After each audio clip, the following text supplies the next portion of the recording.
Bedtime stories time. Sitting here with puppy powers. As you can see, all you kids out there in hospital beds, I hope this helps you feel better. She's a big puppy powers. She is puppy powers. And she's here to stay. That's right. I hope that helps you feel better and get those miracles God knows you need. She's a caring little puppy and she wants to say hi. From the Humane Society, if you know anybody that could adopt the puppy dogs out there, there are a lot of puppies and pets and dogs and cats that need good homes to go to. That's right. God bless you all, not just children. Alright, we're going to turn to Little House on the Prairie. Reading on. As you can see, you ever watched the Little House on the Prairie show? Sit down. Carrying on, his nose and how Laura tried to get up, but she was too tired. Then she saw Ma red face to face looking over the edge of the bed. Mary was all the time crying for water. Ma looked at Mary, and then she looked at Laura, and she whispered, Laura, can you? Yes, Ma, Laura said. This time she got.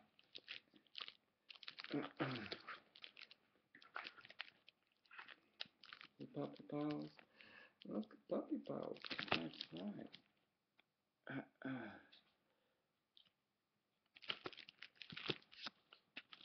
His nose and how Laura tried to get up, but she was too tired. Then she saw Ma red face after looking over the edge of the bed. Mary was all the time crying for water. Ma looked at Mary, and then she looked at Laura. She whispered, Laura, can you? Yes, Mom. Laura said this time she got out of bed. But when she tried to stand up, the floor rocked, and she felt Jack's tongue laughed and laughed at her face. And he quivered and whined, but he stood still and firm. When she took hold of him and sat up against him, she knew she must get water to stop Mary's crying, and she did. She crawled all the way across the floor to the water bucket. There was only a little water, and she shook it with cold. That she could hardly get a hold of that dipper, but she did get a hold of it. She dipped up to some water, and she set out to cross that enormous floor again. Jack stayed beside her all the way. Mary's eyes didn't open. Her hand held onto the dipper, and her mouth swallowed all the water out of it. She stopped crying. The dipper fell on the floor, and Laura crawled onto the covers. It was a long time before she began to get warm again. Sometimes she heard Jack sobbing. Sometimes he howled. She thought he was a wolf. Sit. Sometimes she heard Jack sobbing. Sometimes he howled, and she thought he was a wolf. But she was not afraid. She lay burning up to hearing him howl. She heard voice jabbering again, and the slow voice drawling. She opened her eyes and saw a big black face close above her face. It was cold and shiny. Its eyes were black and soft. Its teeth shone white in its big mouth. This face smiled, and a deep voice said softly, drink this, little girl. An arm lifted under her shoulders, and a black hand held a cup of her to her mouth. Laura swallowed a bitter swallow and tried to turn her head away, but the cup followed her mouth. The mellow, deep voice, and again, drink. Drink it, it would make you well. So Laura swallowed the whole bitter dose. She woke up and a fat woman was stirring the fire. Laura looked at her carefully. She stirred, was not black. She was tan like Mom. I want to drink of water, please, Laura said. The fat woman brought it at once. The good cold water made Laura feel better. She looked at Mary asleep beside her. She looked at Pa and Ma asleep in their big bed. Jack laid half asleep on the floor. Laura looked again at the fat woman and asked, Who are you? I'm Mr. Scott. Miss Scott, the woman said, smiling. There now, you feel better, don't you? Yes, thank you, Laura said politely. The fat woman brought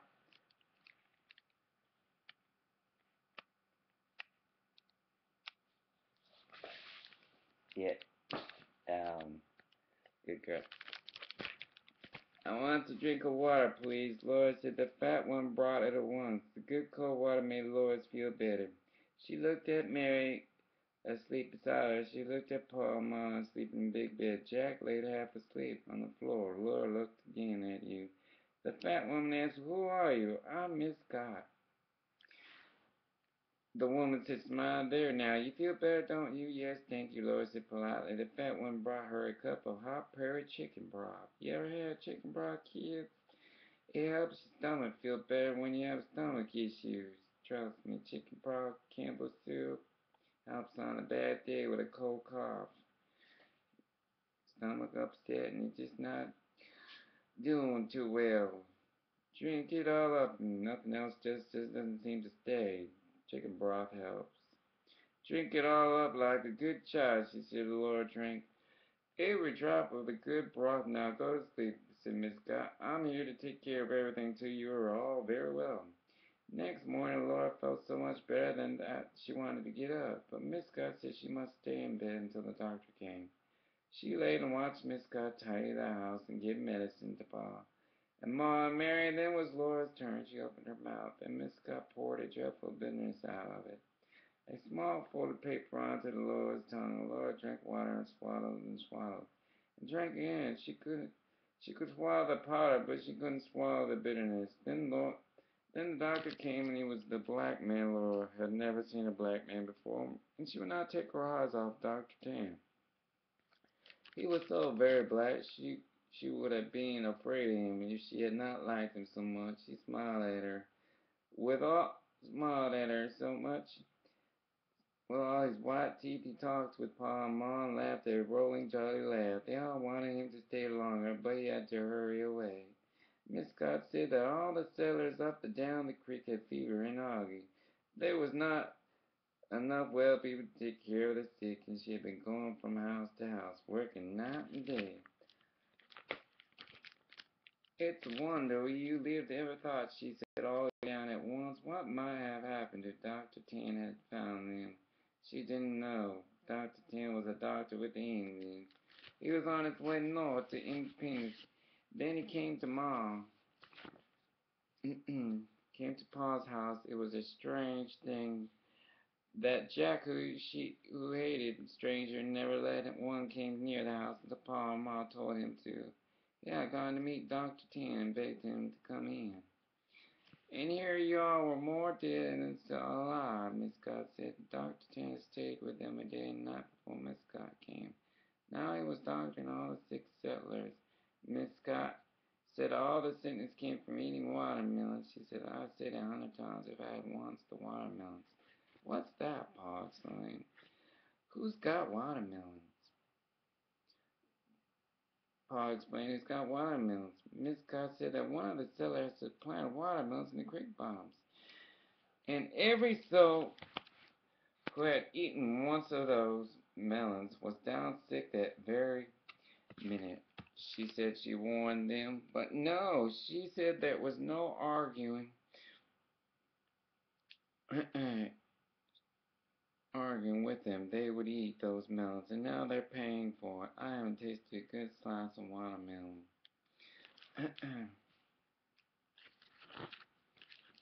Since Hector was a pup, said Paul, next day he was out of bed. You see that? Look at that. Tasting the watermelons, hoping Paul feels better. Mighty fine cold that can be. By the way, this book is in memory of Michael Landon. Y'all watch your Little House at Prairie on TV Land on occasion, those of you who have time for it. God bless her. And all the little prairie people family, God bless. And keep this story going. Since Hector was a pup, said Paul. Next day was out bed the next day. Laura was up. Then Ma got up, and then Mary. They were all thin, shaky, but they could take care of themselves. So Miss Scott went home. Ma said she didn't know how they could ever thank her, and Miss Scott said, Pshaw, what are neighbors for but to help each other out? Pa's cheeks were hollows, and he walked slowly. Ma often sat down to rest. Laura and Mary didn't feel like playing. Every morning they all took those bitter powders, but Ma still smiled her lovely smile, and Pa whistled cheerfully. It's an ill wind that doesn't blow. Some good, he said. He wasn't able to work, so he could make a rocking chair for Ma. He brought some slender willows from the creek bottoms, and he made the chair in the house. Any time to put wood on the fire, a list of a kettle for Ma. First he made 4 stout legs and braced them firmly with crosspieces. Then stripped some of the tough willow skins. Just under the bark, he wove those strips back and forth on their over till they made a seat for the chair. He split a long straight sapling down the middle. He pegged one end of half of it to the side of the seat and curved it up over and down and pegged the other end to the other side of the seat. That made a high curved back to the chair. He braced it firmly, and then we wove the thin willow strips across and up and down over each other till they filled in the chair back.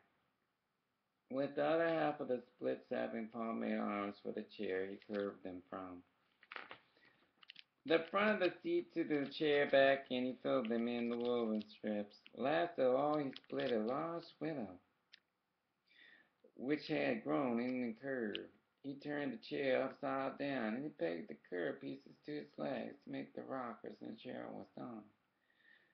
Then they made a celebration. Mom took off her apron, smooth her brown her hair. She pinned her gold pin in the front of her collar. Mary tied the string of beds around Carrie's neck. Ma and Laura put Mary's pillow on the chair seat and set Laura's pillow against it back. Over the pillow's paw spread the quilt from the little bed. Then he took Ma's hand and led her to the chair, and he put baby Carrie in her arms. Ma leaned back into the softness, her thin cheeks flushed, and her eyes sparkled with tears, but her smile was beautiful. The chair rocked her gently, and she said, "Oh, Charles, I haven't been so comfortable since I don't know, knew when." And Pa took his fiddle and played and sang to Ma in the firelight. Ma rocked, and baby Carrie went to sleep, and Mary and Laura sat on their bench and were happy. The very next day, without saying where he was gone, Pa rode away unpaid. Ma wondered and wondered where he had gone, and when Pa came back, he was balancing a watermelon in front of him on the saddle. He could hardly carry it into the house. He let it fall on the floor and dropped down beside it. "I thought I'd never get it here," he said. "It must weigh 40 pounds, and I'm as weak as water. Hands me the butcher knife." "But Charles," Ma said, "you mustn't." Miss Scott said. Pa laughed his big peeling laugh again.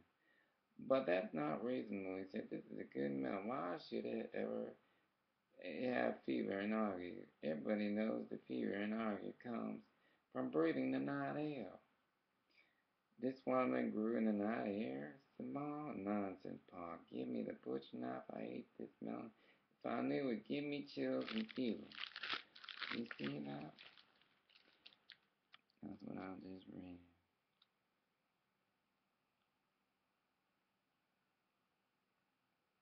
A Western novel story.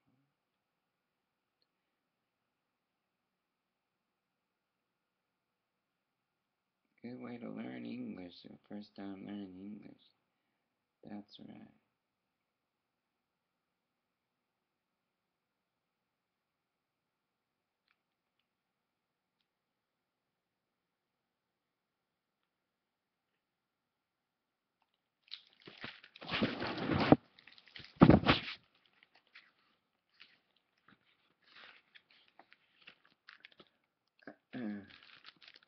Baby Kid went to sleep, and Mary and Laura sat on their bench. That's right. God bless these people who represented these names, characters. And what happened the very next day without saying where he was going, Pa rolled out and Patty. Ma wondered and wondered where he had gone, and when Pa came back he was balancing a watermelon in front of him on the saddle. He could saddle. He could hardly carry it into the house. He let it fall on the floor and dropped down beside it. I thought I'd never get here, he said. It must weigh 40 pounds. And I'm as weak as water. Hand me the butcher knife. But Charles, Pa said, you mustn't miss Scott. Pa laughed his big peeling laugh again. But that's not reasonable, he said. This is a good melon. Why should it have fever and ague? Everybody knows the fever and ague comes from breathing that night air. This watermelon grew in the night air, said Ma. Nonsense, Pa. Give me the butcher knife. I ate the melon if I knew it would give me chills and fever. I believe you would, Ma, said, handing him the knife. It went into the melon with a luscious sound. The green wind split open, and there was the bright red inside, flecked with black seeds. The red heart actually looked frosty. Nothing had ever been so tender as that watermelon on that hot day.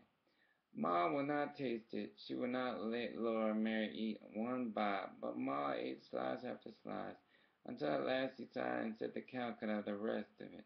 Next day had a little chill and a little fear. Ma blamed the watermelon, but next day she had a chill and a fear, little fear, so they did not know what had caused their fear and ague.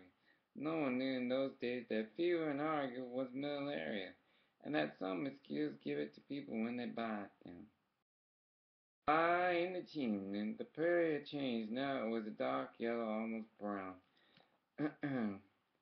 and red streaks of sunlight lay across it. The wind wheeled in the tan grass, and it whispered sadly across the curly, short buffalo grass at night. The wind sounded like someone crying, Paul said again. And this was a great country in the big woods. He had to cut hay and cure it and stack it and put it in the barn for winter. Here on the high prairie, the sun had cured the wild grass where it stood, and all winter the mustangs and the cow could mow their own way. He needed only a small stack for stormy days. Now the weather was cooler, and he would go to town. He had not gone while the summer was hot, because the heat would be too hard on Pet and Patty. They must pull the wagon 20 miles a day to get to town in 2 days, and he did not want to be away from home any longer than he had to. He stacked a small stack of hay by the barn. He cut the winter's wood and corded it in a long cord against the house. Now he had only to get meat enough to last a while. He was gone, so he took his gun and went hunting. Laura and Mary played in the wing outdoors when they heard a shot echo in the west along the creek. They knew that Pa had got some meat. The wind was going down all along the creek bottoms. Flocks of wild ducks were rising, flying, settling again. Up from the creek came long lines of wild geese forming bees. Farther south, the leader from called to those behind. Honk, he called all down the lines. The wild geese answered one after another. Honk, honk, then he cried honk. And honk, honk, honk, and others answered him straight away. South he flew on strong winds. The long lines evenly followed. The treetops along the creeks were colored now. Oaks were reds and yellows and browns and greens, cottonwoods and sycamore walnuts were sunshiny yellow. The sky was so brightly blue. The wind was rough. That afternoon the wind blew fiercely, and it was cold. Ma called Mary and Laura into the house. She built up the fire and drew a rocker near it. She sat rocking baby Carrie and singing softly to her. Milo, baby bunting, Papa's gone a hunting to get a rabbit skin to wrap the baby bunting in. Laura heard a little crack in the chimney. Ma stopped singing. She bent forward and looked up the chimney. Then she got up quietly, put Carrie into Mary's arms, pushed Mary down on the rocking chair, and hurried. Outdoors, Laura ran after her. The whole top of the chimney was on fire. The sticks that made it were burning up. The fire was roaring in the wind and licking toward the helpless roughs. Ma seized a long pole and struck at the roaring fire, and burning sticks fell all around her. You see that? Look at that right there.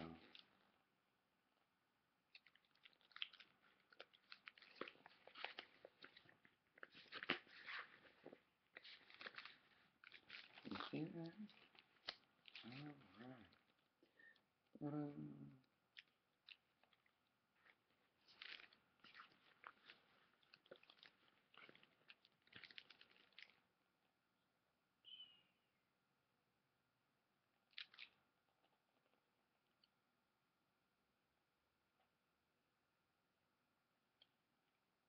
God bless.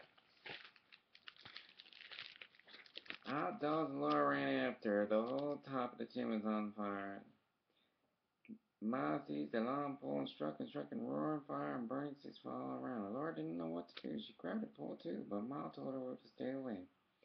The roaring fire was terrible. It could burn the whole house, and Laura couldn't do anything. She ran into the house, burning sticks and coals were falling down the chimney and rolling out on the earth. The house was full of smoke. One big blazing stick rolled on the floor. Under Mary's skin skirt, Mary couldn't move. She was so scared. Laura was too scared to think. She grabbed the back of the heavy rocking chair and pulled with all her might. The chair with Mary and Carrie came sliding back across the floor. Laura grabbed up the burning stick and flung it in the fire. Came in. That a good girl. That's a good girl, Laura, to remember. I told you to leave fire on the floor. Mom said she took the water pail and quietly poured water on the fire in the fireplace. Clouds of steam came up. Then Mom said, "Did you burn your hands?" She looked at Laura's hands, but they were not burned because she had thrown the burning sticks so quick.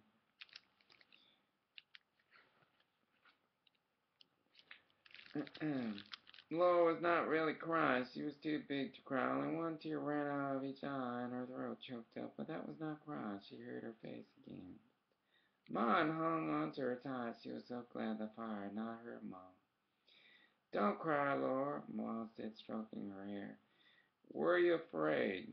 "Yes," Laura said. "I was afraid Mary and Carrie would burn up. I was afraid the house would burn up. And we wouldn't have any house. I'm scared now."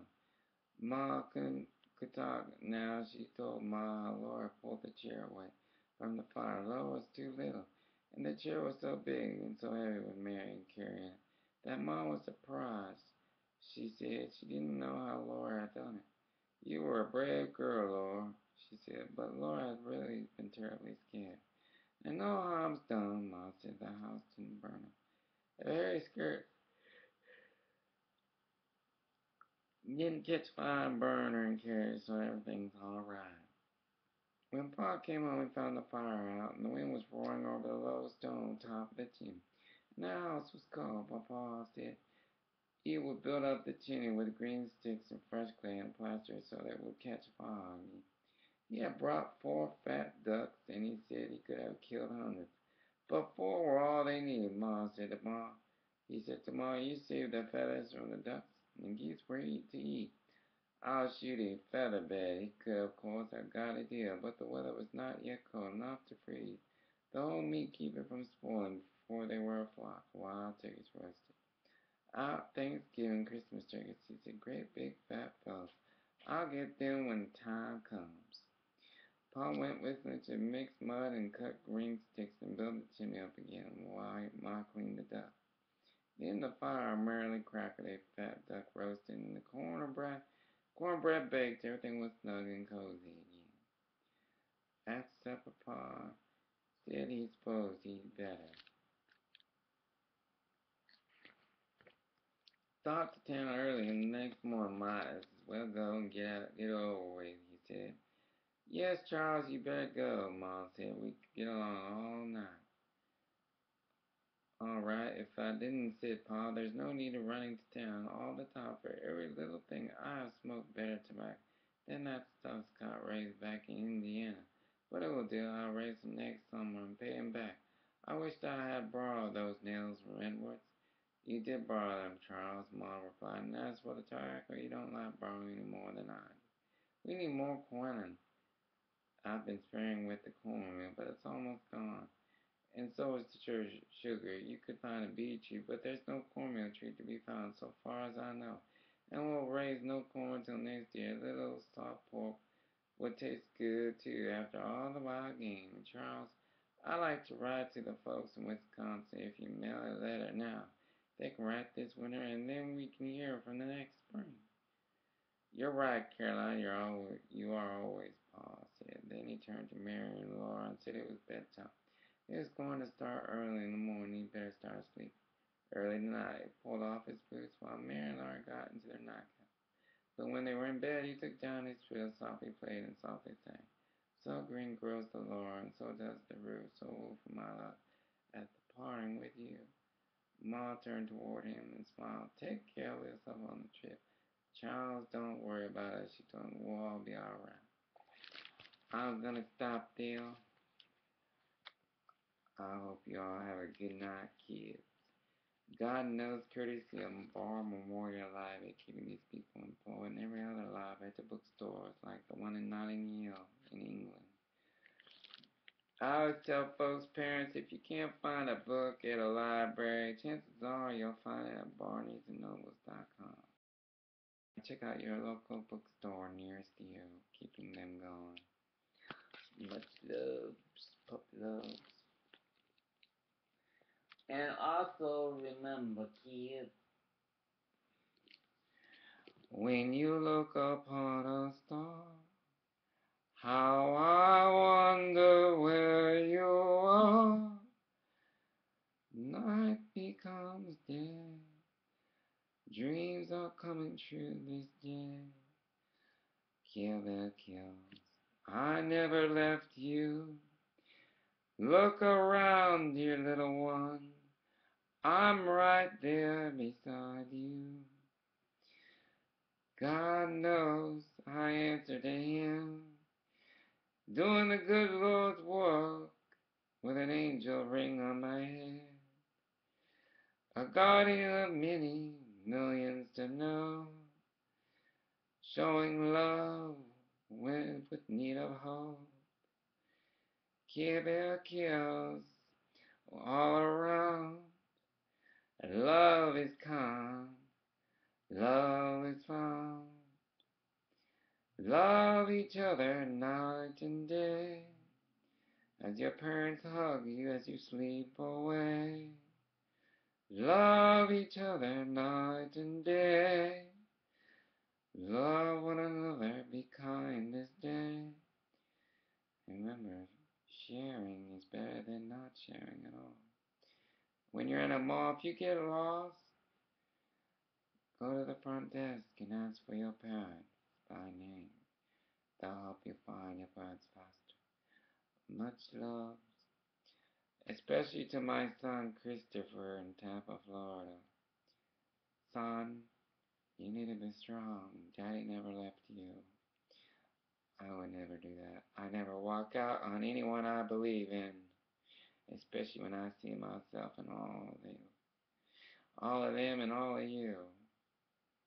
There are people out there who keep a close eye on you, son. You need to be strong for Daddy, okay? Because one day you'll be with Daddy permanently. And all this nonsense and all those who ever hurt you will be a forgotten memory. And into this torment your daddy feels. You hold your head high, okay? There are women out there who keep an eye out for you. People worthy of me. People I keep in prayer day and night and grateful for. They watch John Walsh's Bible book and they take notes, not just watching America's Most Wanted. I'm grateful for those who look out for my son at the mall, even in the clothing aisle. That's all it takes. 5 minutes to count. God bless you and every single one of you down there. Y'all watch your health. Stay positive. God knows you need it. Life is very fragile. You think you had it hard? I've seen kids in hospital beds I've taken care of. 500 a rotation to a bed. Not just watching movies. From fever breaking the sweat to changing their bed so they can sleep not in something wet. Gosh darn. God knows they deserve it. And while waiting for a miracle to happen, I make sure God heals them. And by the way, kid, you're not alone in that bunk bed without parents. You keep praying, you hear? One day God's gonna come by and say, hi, it's your turn this time. I pray you find parents friendly enough and caring enough just to help you out. You're not just a number or bad. Much love from my heart to you always, all around the world. Especially the Children's Foundations, foster homes, adoption agencies, global, nationwide, and in Europe, to London, to Rome, to Russia, to England, to Egypt, to Italy, Portugal, Norway, Finland, Greenland, Iceland, where the Vikings are. Donte Vatu! As they say in Gladiator, can't have all the fun.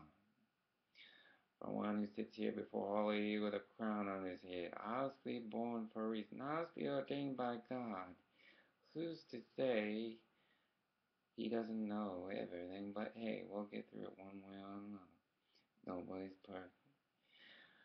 So much as I say, don't they make ya? Charge down that big old mountain, freeing a damsel in distress, or rescuing a friend on a cross.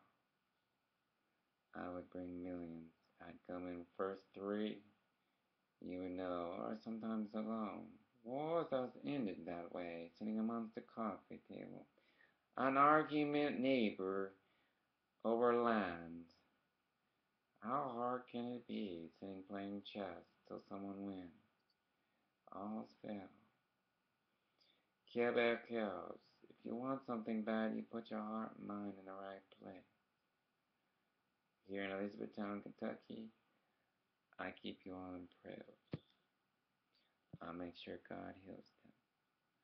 Salam alaikum.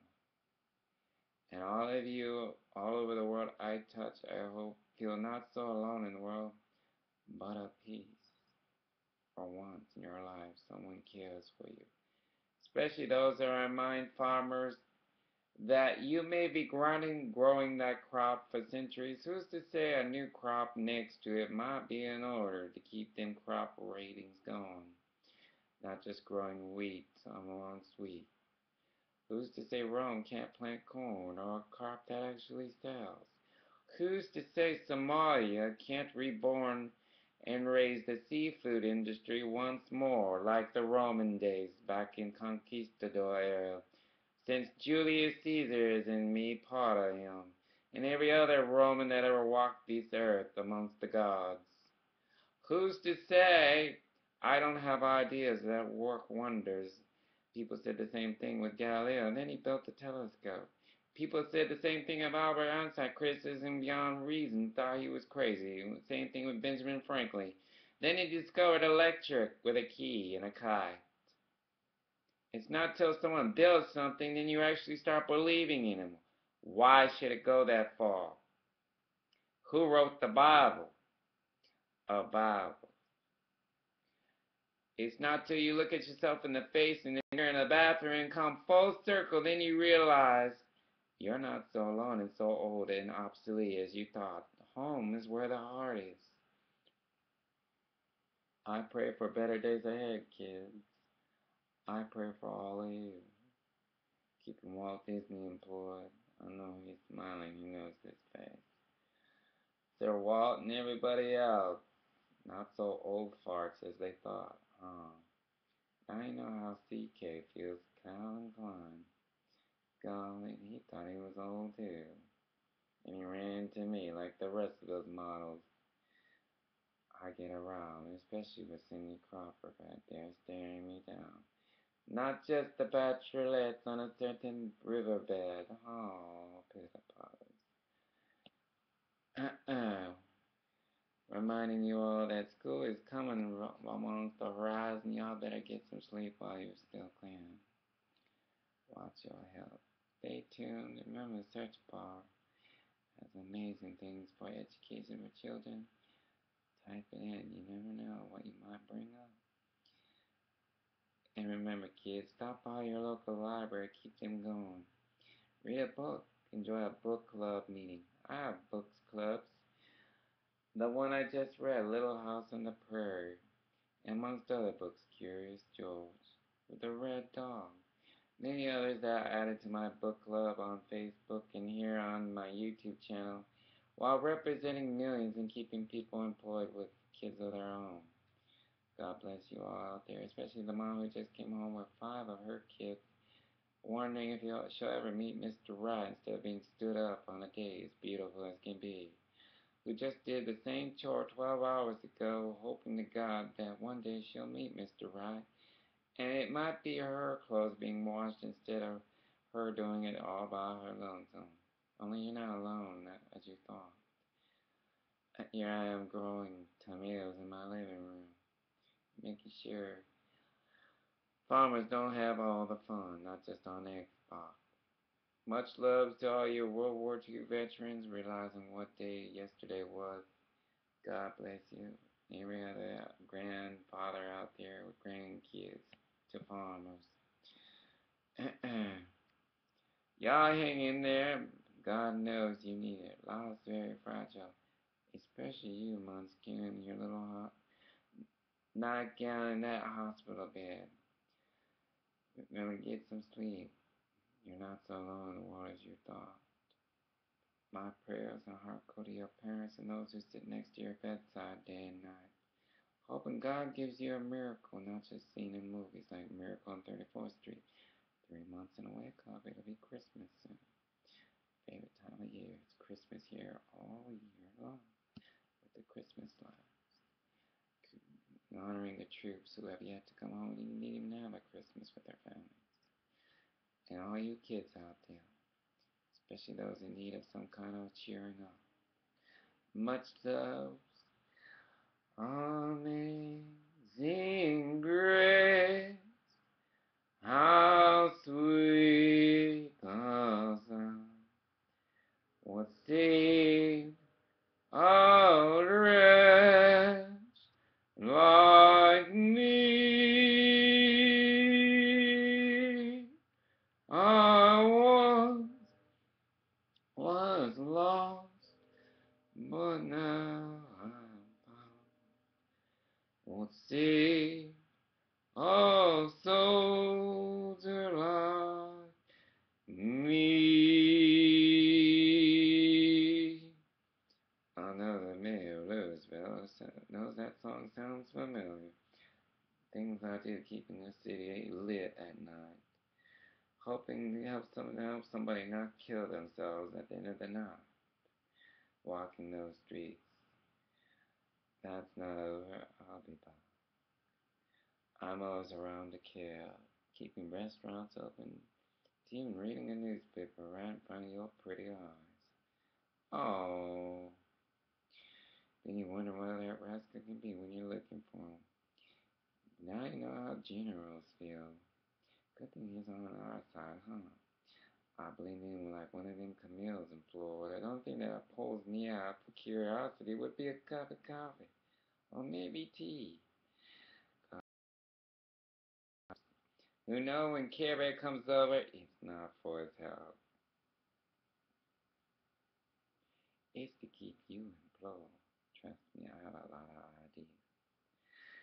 And very much time thinking of my kid in Florida and all those kids out there. And needing was such a caring dad. Ironic how it gets packed every time I show up. Millions. You think that's all? Wait till the other side of the world touches you. It's getting busy, trust me. Not just by tour bus. Much love, especially all those out there in Japan, Samurai, Komatsu, and everybody else who starred in Last Samurai, the movie, Tom Cruise. To James Bond, right in London, M and everybody else, Roger Moore. God bless his soul. All you die-hard friends out there who don't have time for BS, but have time for Care Bear Kill. Like I said, if you're feeling down, Kate, maybe you should see how Redhead feels right here. I pick on her early, not just the birds. Sing nice little choir songs, trying to get her attention. Play the pause. Oh, by the way, don't let them paparazzi out them windows full tease you, golly. I haven't heard it all on GMA.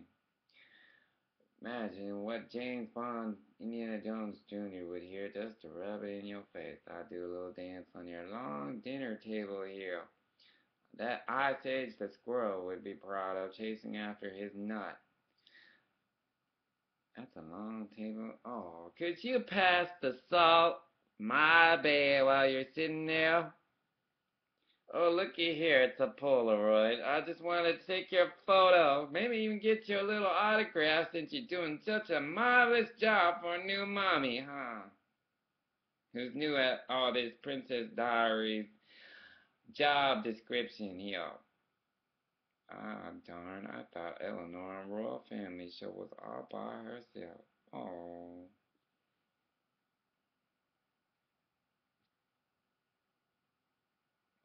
Animated singers, songwriters, actresses, actors. Who, God bless Mm, Doogie MD there. I just saw his commercial. That was amazing. God bless you for doing what it takes. He's not afraid to do whatever it takes just to make ends meet like everybody else. Advertising commercials. A lot of folks say I should have my own talk show host. It would help Elizabeth Town not go broke. A radio station hour. Honestly, for somebody who keeps the lot of Dolly Parton and everybody else who makes it look so easy, what's stopping you all from knocking over here and bringing your CB mobile kit, huh? Or trying to fit in like everybody else, rubbing it in their face. Y'all can't have all the fun. God, I gotta bring my stuff all the way over here. That guy, he came a little couple weeks ago from the field house. I still have your card. Golly, I haven't forgotten a face when I see one. I see this voice that makes opera stadium seating with child's play. It has a gift. It's not going to waste any time since thinking of Johnny Cash, the Rolling Stones, Aerosmith, and everybody else that matters and rock musicians who thought they were old. And then they ran into me and they feel young again. A certain realization that someone actually cares about you as much as Tom Petty staring this video down, blown away. He says all that in 5 hours or less. And keeps on rocking like everybody else. I give truckers a reason to keep trucking. I put them and everybody else in uniform before me. I'm always thinking one step ahead. That's somebody dragging his feet. He's down to be tired. Oh heck, that kid, that little coffee thermo, yeah, that needs to be refilled just in case they drive by in their pickup truck. Dazed, confused, hoping to God they hold it together while moving something that weighs more than you and your house all combined just to get it somewhere, not just train engineers. Why else do they love enjoying coming back for more, not just submarine or ship captains, fleet admirals even? God bless them. We understand that Kibber's an environmentalist. Greenpeace, baby, all the way. While helping Clearwater get out from where they were sent last. To Black Leopard and everybody else, helping them feel used again to play the guitars once more, dear friends. We go not so quietly into the night. People need to hear music to stay educated in schools. A children's foundation concert, perhaps, wouldn't that be an enlightenment of an awakening of a storm? From a real guitar singer right here, Sheryl Crow's right-hand honcho. God bless her for passing breast cancer, all them meals. Anyone who can get back on stage, I always say, and beat cancer head on deserves a serious hug. You stop by sometime. Not to mention everybody else with a voice who thought they were old, out of date, foul, out to pasture. Every other word in the dictionary. Wrong. I'll give you a reason to live wherever you're living at. Keep trucking. God knows it don't just see it in movies. I know when someone's feeling down, even in Detroit. Listen, brother, I don't believe you. No one be reading your magazine front page cover. I wouldn't have you in my bookshelf now, would I? I'm not into RB. Everybody knows that, but heck, you gotta start somewhere. Rap music is feeling, misery, background, history of life. Yeah, that only goes so far. I think you need a new chapter. Hey, I think you know the answer already. It's just dawning on you. Why not Christmas music early? Few pointers, y'all. If you're gonna go out with a bang, might as well go out fighting, but for the right reasons. So in peace. That hey, this ain't just a bad state after all to live in, not just through a commercial. I have a lot of respect for that. One thing I do keeping forward going, do you know the severe tune I get just for hammering the Ford? Does my father look like he's a Ford driver, dear? Do you know what he would say with a Ford in his garage?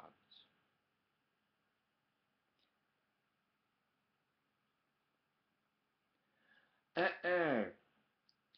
Which is why we went forward and didn't borrow from the taxpayers. 40 MPG, brothers.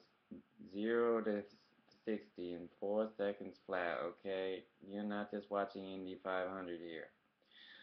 Or Day After Tomorrow. Days of Thunder. God bless. Them little rascals who know how to drive a car. Alright?